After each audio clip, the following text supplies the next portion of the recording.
Hey everyone, in today's video, we're asking, is the Lunavia Antifungal Pen a scam or is it legit? This pen is marketed as a fast solution for nail and foot fungus, thanks to its so-called triple action formula.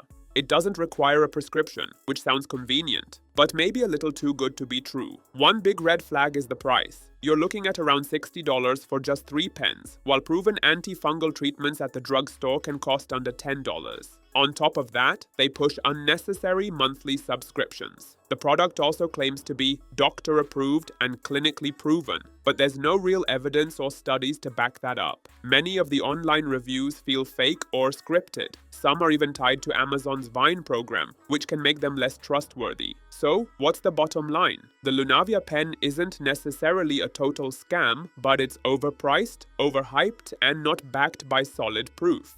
There are cheaper, proven options available, and it's always best to talk to a real doctor before trying something new. Don't get fooled by flashy marketing or fake reviews. Do your research and compare before you buy. If this breakdown helped you out, make sure to hit like, subscribe, and tap the bell icon so you don't miss my next video. Thanks for watching.